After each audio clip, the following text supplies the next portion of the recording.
रवि लामिछाने भनेको राष्ट्र स्वतन्त्र पार्टीको संस्थापक अध्यक्ष हुनुहुन्छ। उहाँले स्थापना गर्नुभयो।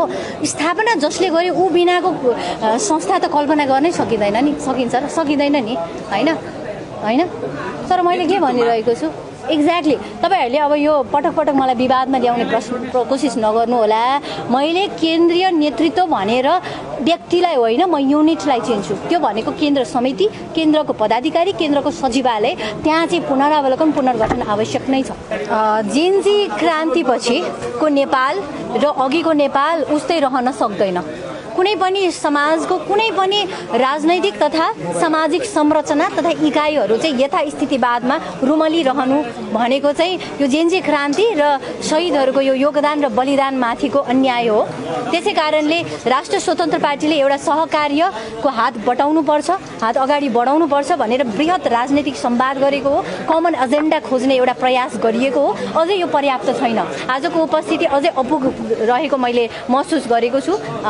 धेरैभन्दा धेरै जेनजी साथीहरूको सहभागिता हुनुपर्छ र विभिन्न वैकल्पिक भनिएका राजनैतिक शक्तिहरू र स्वतन्त्र व्यक्तिहरू जो चाहिँ एउटा आशाको अनुहार बन्नुभएको छ उहाँहरूलाई समेटेर अझै यो बृहत्तर रूपमा लैजानुपर्छ भन्ने चाहिँ मैले भनेको छु।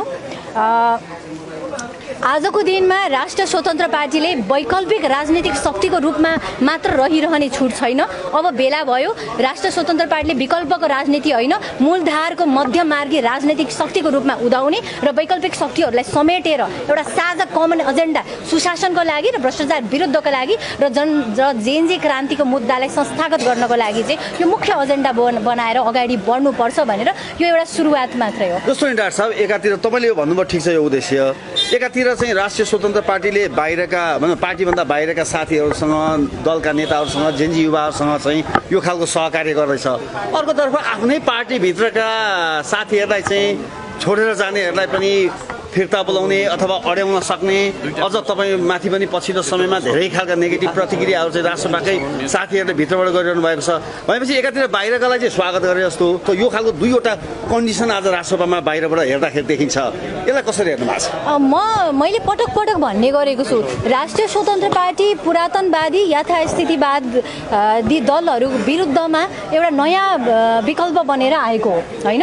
र हाम्रो उपस्थिति दुई पटक सरकारमा भयो, एक पटक 3 वर्षसम्म हाम्रो संसदमा उपस्थिति हुँदै गर्दा हामीभन्दा साना भाइ बहिनीहरूले सडकमा उत्रिएर आन्दोलन गरेर गोलीले खानुपर्ने स्थिति किन आयो त, होइन। त्यसको समीक्षा चाहिँ अन्य दलहरूले गरून् नगरून् राष्ट्र स्वतन्त्र पार्टीले गर्नै पर्छ। हाम्रो उपस्थिति बावजुद यत्रो ठुलो क्रान्ति चाहिँ देशले किन भोग्नु पर्यो? यत्रो ठुलो विध्वंस यो शून्यको स्थितिमा आउने वातावरण बन्दै गर्दा राष्ट्र स्वतन्त्र